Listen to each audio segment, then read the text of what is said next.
I'm from a small town in Missouri, and growing up, I had a very non-existent relationship with my father, who was there, but not there. He worked, and that's about all I know, and I don't remember much about him.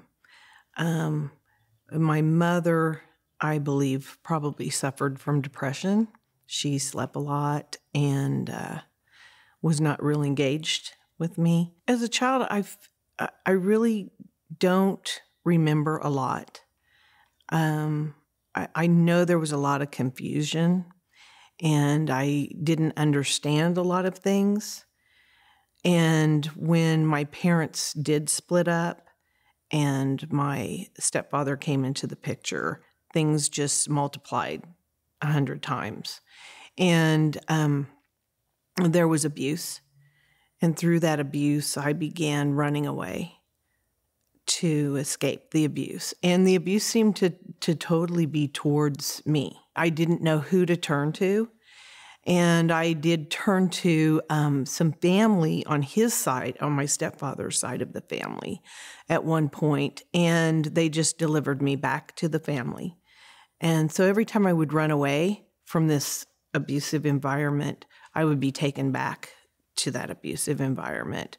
The state labeled me as incorrigible because I was having a lot of problems and I was running away a lot. I detached in such a way that I wasn't even present during school. Teachers were calling me out of class and saying they knew what was going on and would I share with them what was happening, and I always covered it up. I wasn't able to even formulate the verbiage to say what was happening in my life. I would say there was every type of abuse imaginable, even spiritual abuse, that I endured in this environment. So I took off, and it was actually through hitchhiking that prostitution became a reality for me. So I was compromising myself sexually for survival purposes with grown men, and I was just a child. But they gave me food, and they gave me shelter, and made me feel obligated. And I was passed among the truck drivers. So, there's statistics out that say, I think it's like 3 in 5 kids will be approached within 48 hours and pulled into the sex industry that have left home. And my experience and the experience of the women that we work with, I find that the majority of us have been pulled in by the actual customers, not pimps.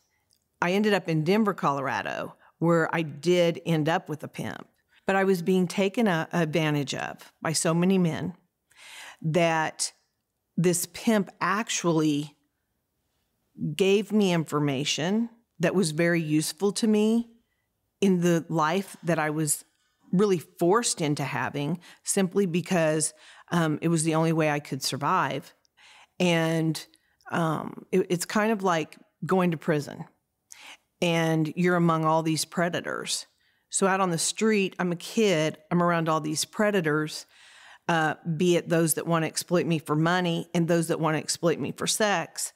So finding the one who could protect me from the others, to whatever degree that was, seemed like the best thing at the time. And for me, it actually was, simply because I learned things I was doing I didn't have to do.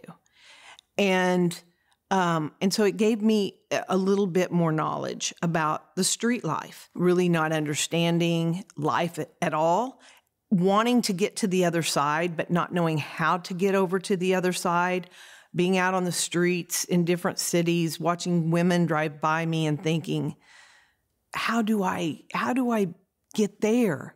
And I pictured them like, oh, they have their lives all together and people love them and they have, and that's not always the case. But in my mind, that's how I pictured other women, except for women and girls like me.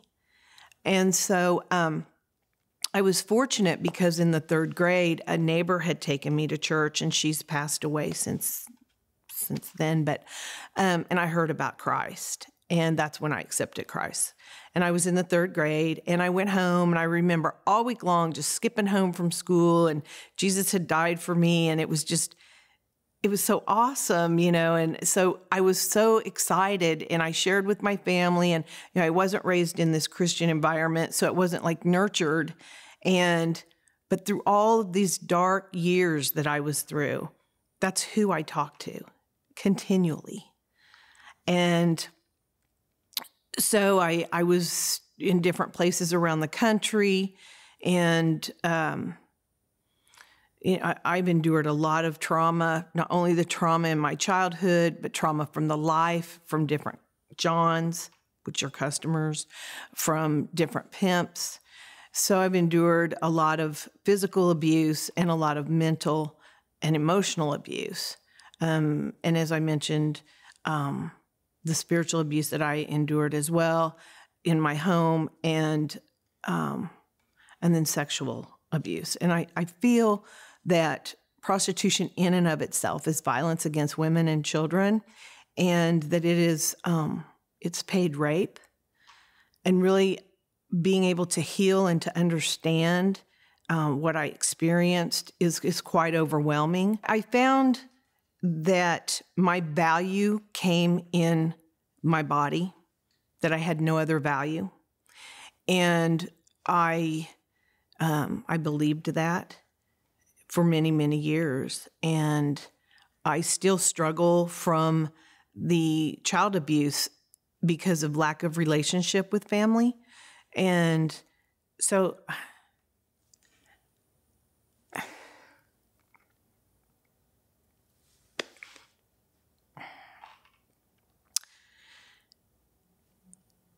I think that's part of something that I will always desire and may never have. And so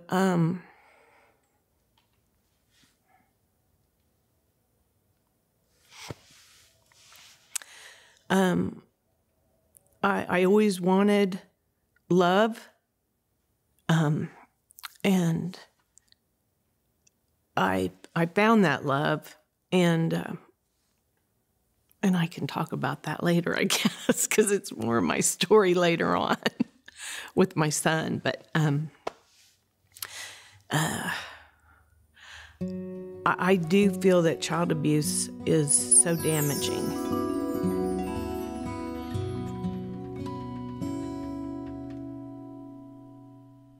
I remember being knocked to the ground and splitting from myself.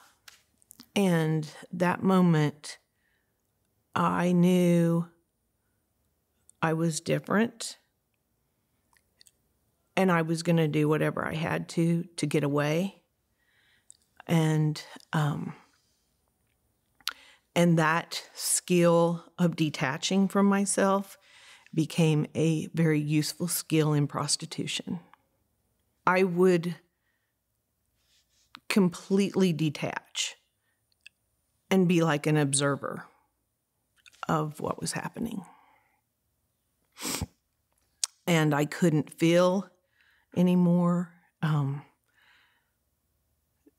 I just became hardened to survive. I would ask why, because I talked to Jesus nonstop. I was in a very dangerous life, jumping in and out of strangers' cars. And I would talk to Jesus, and one, I would pray for protection. But secondly, I would ask why. Why is this my life? Why is this happening to me? And I never understood until one day when it all made sense. So I endured all this craziness, saw a lot of horrible things, knew a lot of girls and women who had been murdered, worked in many different states. I came back to Kansas City in 1988, and I had left another pimp situation, and I was determined not to get back with the pimp. And the reason that I was I just kept cycling like a domestic violence cycle. It was like my stepfather, just different faces, and so the abuse just continued and continued. And I was so determined. Well, in 1988, when I came back to Kansas City, I met Veronica. And she was about 14. And I was probably 24, 25 at the time. And, they say our brains aren't fully developed till we're 25, 26. So I am like getting to that point, I guess, where, my brain is wired and I'm thinking things through a little better and trying to really get out and not go back to another pimp situation. And I met this young girl, and she's in a bad situation, and she comes up to me and she tells me why she's prostituting, and I'm thinking, oh my gosh, I know she's a runaway. I can't get involved in this. And so she keeps talking to me every time she sees me, and she had put her father in prison for what he had done to her. And in return, she had been thrown out of the house. And I always admired her courage to stand up to her abuser. Whereas I just ran, she stuck it out and fought. She did become a throwaway child, which we have that here in the United States on a huge level, runaways and throwaway children. And so she told me that, and it was like this light bulb moment for me. And I thought, how many other women and girls have I known all these years that have this same kind of history? Because I'm looking at her and I'm like, this is me. This is me all over. And so that was like a first light bulb moment that I had. And then I had another friend, and I was using drugs at this time just to cope with my life. And I had my own place, and I didn't know how to do all these things. I mean, a pimp, he controlled all the money, so he provided things. So now I'm renting apartments, and I'm trying to pay bills on time, and I'm trying to do things I've never done before.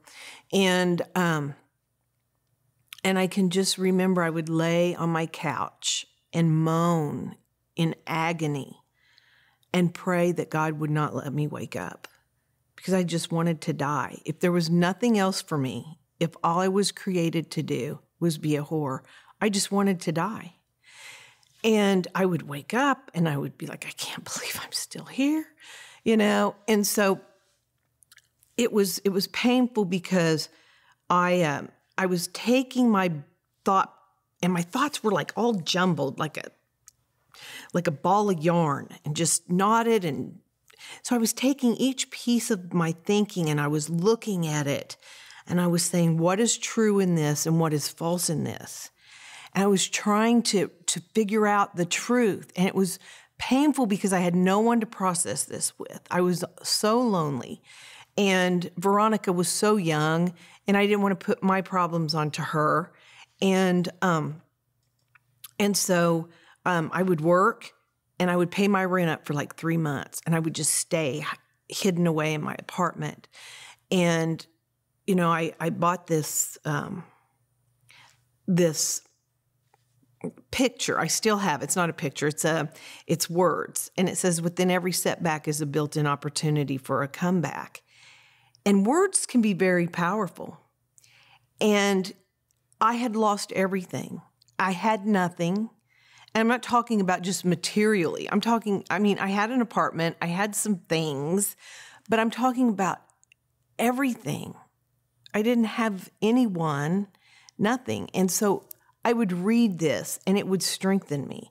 And I would talk to God, and I would pray that, provide a way for me or let me die. Provide a way or let me die. And so I ended up involved with another guy, and not a good guy. And, I don't want to judge him. He has his own story. But so we were never together very long periods of time, and like 2 weeks probably tops, and I would be like, get out, because it was my apartment. So I kind of had that authority, which I had never had before. It was always me having to leave situations. And I ended up pregnant. And I was like, oh, wow, I cannot bring a baby into this. My life is such a mess, and I was praying, God, help me with this. I can't have a baby. I had a daughter that I wasn't raising. How could I have another child? And my life is so messed up. I thought I was having a miscarriage, and I went to the emergency room. And I was like, oh, thank you, God. I'm not going to have this abortion. I mean, this is my thinking, I didn't know what God had in mind. So I'm in there, and they wanted to see if there was a heartbeat. So they put the gel on my stomach, and the moment I heard his heartbeat, a miracle happened in my life just that quick. It was like I was in the dark. I had been in all this confusion. Nothing made sense in my life. And all of a sudden, I could see. And it was so instantaneous, and it was a true miracle. And God spoke into my spirit. He said, you have this baby. I'm bringing you out. I didn't know what that looked like. I didn't know what that meant. I just knew it was going to happen. I got off the table. I walked out. My girlfriend was out there in the hall waiting for me. I said, I'm having this baby. And she looked at me and she goes, oh, this is a God thing. And I said, oh yeah, it's a God thing.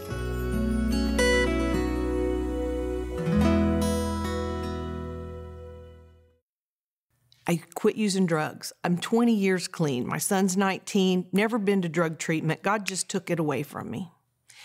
My depression, that heavy, dark confusion, the confusion that I couldn't see, I couldn't see any hope, I couldn't see a way out, that was gone. What wasn't gone was, how do I still pay my bills? And so I continued in prostitution, but on a huge risk reduction level. And I know this is not what people understand, and I want people to understand this. People will do whatever they have to stay alive. And everyone's reality is not the same. And so I use how God brought me through and out to work with the women at Veronica's Voice, because there's no money. I can't put these women in a safe place and say, you're fine, we're going to work on your healing process, we're going to move into some vocational training, you're going to have a whole new way of life, because there's no funding to do that. We have to work, as sad as this is, on a risk reduction model and an exit plan to move them out a year, 2 years, whatever it's going to take. Because we have not had huge support. But I will say God comes through when he needs to, always. And it is just the reality of what this looks like. And so you may ask, where did this name Veronica's Voice come from? Well, the little girl that I met in '88, Veronica, we became very close. And in 1993, the week she turned 21 years old, she was murdered. And she left behind children. And she left a scar within me, because she was the first human being that I really connected to, authentically connected to. And that was a huge thing in my life at 24, 25 years old. And so I named it to honor her and to bring remembrance, to keep her memory alive, but also to honor all of the women and girls that are stuck and trapped in this lifestyle, and to offer a voice and to become an advocate to expose what this is, as I try to reach back and help pull sisters forward out of this life. My son was 4 months old when Veronica was murdered, and I took everything I had and put it in storage, and I went to a homeless shelter with him. And from there, I went and signed up for public housing. and I signed up for welfare, and I utilized everything I could, any services, but I was terrified of being found out. If they find out who I really am, because I still had that identity of I'm a prostitute. I didn't recognize, oh, I've prostituted. That's not who I am. It was still who I was in my thinking. I got off the streets. I worked 1 day a week. I went to school. I worked 1 day a week with another female. So I had really reduced my risk. And I continued doing that through school. Then when I got my job, I had 2 regular guys that I saw. I quit running the ad with her. I just saw these 2 regular guys, and I was like, God, if I can work a year, I know I can do it. Because I had never seen anyone get out of the life except to be murdered. And so I worked a year, and I cut them loose because I knew I could do it. So I get this phone call, and they say, we want to give you, the Sisters of Charity of Leavenworth, $25,000 seed money to start a program for prostituted people. And I sat at my desk and I literally bawled because it was like it all made sense. And I had been asking God, please make it make sense. I've been through too much for too long, 24 years. I know too much about this. And it's got to be told. Somebody has to shine the light on what this really is. And I'm willing to do it. And so that's how it happened. We have a John School, which is not the end-all, be-all to solving the demand side of this, because the demand is what drives it, like with any other commodity.